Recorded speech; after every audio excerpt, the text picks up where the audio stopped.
Salve galera, tudo bem com vocês? Sejam bem-vindos ao canal No Verbo da Vida, História e Religião. Eu me chamo Fábio Rangel e o tema de hoje é muito picante. Jesus, Deus, homem ou apenas um mito, né? Propagado assim como na saga A Procura do Jesus Histórico.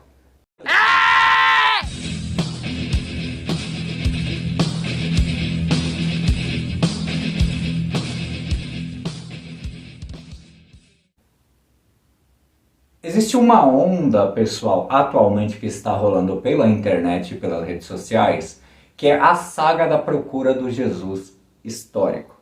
Quem é Jesus? O que Jesus falou? Quem foi Jesus? Jesus é Deus? Jesus é homem? Quem é Jesus? Enfim, quem realmente é Jesus de Nazaré ou o Jesus dos evangelhos, né? Seria ele Deus? Seria ele o Filho de Deus? Seria ele o enviado de Deus? Seria ele o Messias? Seria ele apenas um homem? Quem é Jesus? Bom, para isso é muito fácil. Nós precisamos apenas nos basear naquilo que temos, que é os textos, ok? Ah, lá vem o Fabião com sola scriptura. Não, não é isso que eu estou fazendo. Eu estou falando que nós temos que basear na única fonte que fala acerca do próprio personagem, ok? Então vamos lá.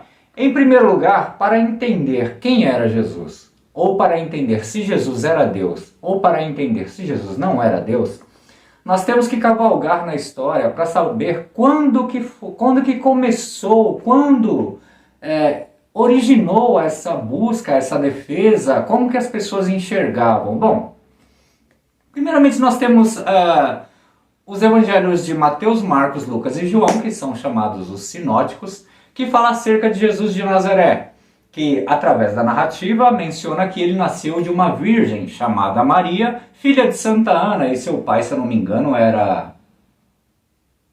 Como que era o nome do pai de Maria?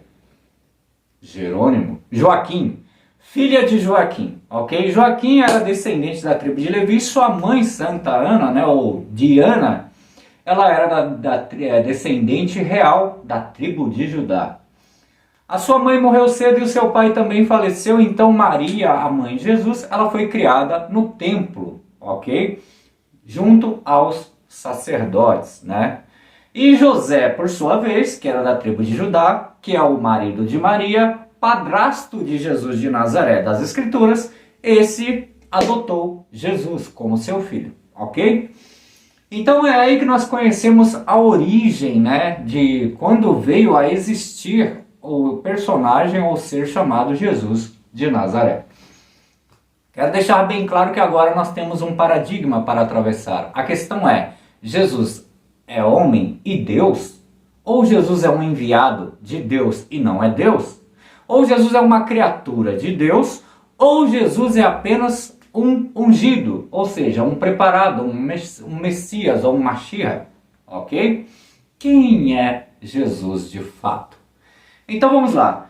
A primeira coisa que nós temos que entender é que Jesus ele nasceu ali em meados do ano 2 ou ano 3 da era cristã.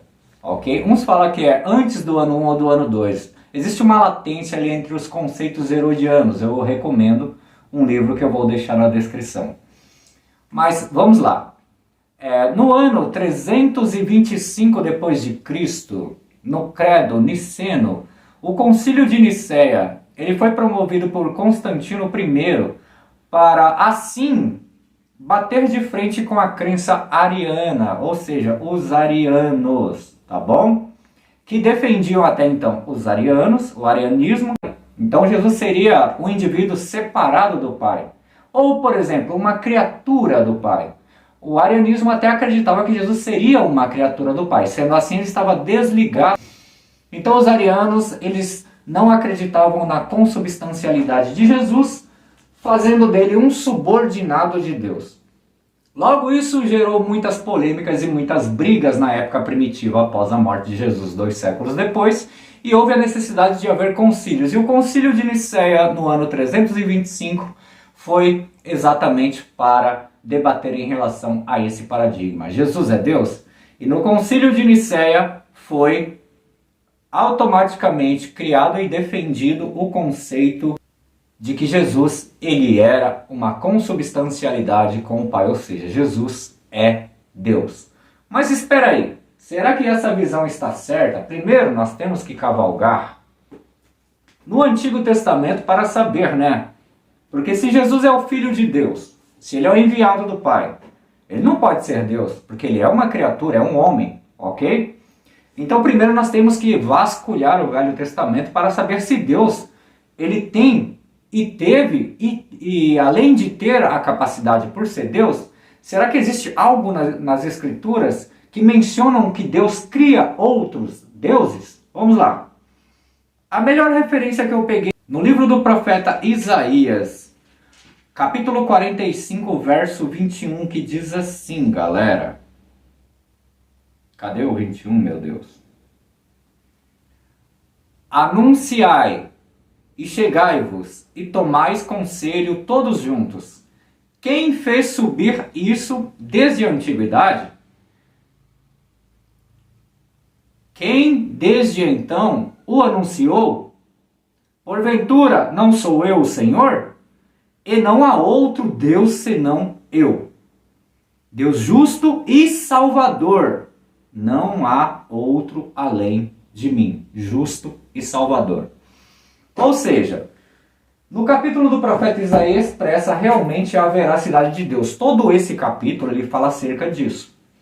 Ele fala, não temei outro Deus e não tenhais outro Deus além de mim, porque só existe a mim, ou porventura existe outro junto comigo.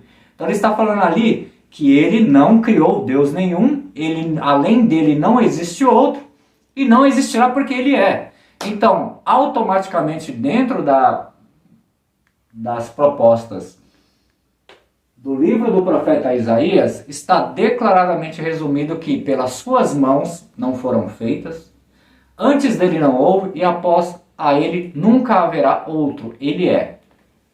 Então isso reforça o conceito da interpretação acerca da consubstancialidade do credo de Nicéia. Só que temos um problema. Para isso nós temos que cavalgar nos paradigmas também daquilo que o próprio Jesus deixou claro. Nós temos uma pequena passagem no Novo Testamento que eu não vou citá-la aqui porque vocês têm conhecimento de que Filipe chega em Jesus e fala, bom, mostra-nos o Pai e isso basta. E Jesus vira para ele e fala, Felipe, há tanto tempo estive com vocês e você pede para me mostrar o Pai? Quem vê a mim vê o Pai. Bom, outro paradigma que reforça tanto a crença do credo de Nicéia em relação à divindade de Jesus, também é a profecia de Isaías 7, verso 14. A profecia do capítulo do início do primeiro oráculo de Isaías não só reforça a deidade de Jesus, também como reforça a sua natureza messiânica. Olha que interessante. O capítulo original, no hebraico, ele traduzido e transliterado e traduzido, ele quer se expressar dessa forma. Pois o mesmo Deus vos dará um milagre.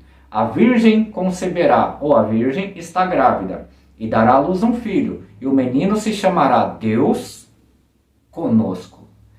Então, só essa narrativa, que tem um vídeo que eu mandei anteriormente aqui no canal, tem um vídeo que explica somente isso. O Emmanuel dentro de um panorama nada convencional. Dá uma lida nesse livro lá que fala mais acerca do hebraico bíblico, fala acerca da lexicografia das palavras, o significado e a etimologia e a hermenêutica que trabalha esse contexto. Bom, se nós pegarmos Isaías capítulo 7, verso 14, Isaías 55, verso 3, e pegarmos também Isaías 45, verso 21, pegarmos o contexto ariano da época que batia de frente porque não compreendia isso ao ponto disso virar uma incógnita e gerar uma discussão, para trazer a necessidade de um concílio e um consenso para debater sobre a divindade. Então o concílio de Nicéia, ele não foi o foco que transformou Jesus como Deus, mas ele foi um concílio para resolver essa intriga de que se aceitaria ou não a deidade de Jesus de Nazaré. Ou seja, antes dos concílios, antes do cristianismo ser acentuado como religião oficial de Roma, Jesus já era reconhecido como Deus, com substancialidade com o Pai. Só que o regime arianista, eles não reconheciam dessa forma. Tanto é que isso é mais levado para os árabes, para os indianos, né, da Índia, o pessoal mais dessas quebradas, assim, dessas localidades que não acreditavam muito nesse paradoxo. Bom, mas vendo em relação aos contextos, a própria narrativa de Jesus falando, eu sou, ou seja, aquele que vê a mim vê o Pai, aquele que vem a mim, né, através dele, irá ao Pai. E nós temos também na própria proposta da assemelhação, ou seja, da assimilação, da semelhança. Nós somos semelhantes à criação de Gênesis, né, de Adão. Nós somos semelhantes a Deus. Então esse é um papo para outro vídeo, tá bom? Nós vamos trabalhar acerca da semelhança de Deus com o homem e o homem com Deus dentro do mérito da criação. Bom, esse paradigma eu falei que ele ia ser raso, claro e objetivo. Dentro do contexto do Concílio de Nicéia, o propósito que foi debatido ali, batendo de frente com a noção do paradigma ariano e sobre toda essa característica dentro da narrativa, do próprio Jesus falando em relação à sua natureza, nós temos também as profecias que eu acabei de citar, que relatam também bases para reforçar esse credo. E os próprios eventos no Novo Testamento, que fala acerca de como Jesus ele veio ao mundo, e como ele morreu e ressuscitou, e como ele está agora assentado, glorificado com o seu poder e grande glória. E tem também o escopo escatológico que fala quando ele voltará e se manifestará como o Todo-Poderoso.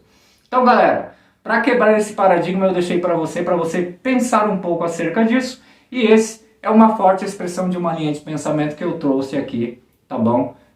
Essa pequena reflexão para você juntar essas coisas e tentar criar a sua própria objetividade nos seus pensamentos, ok?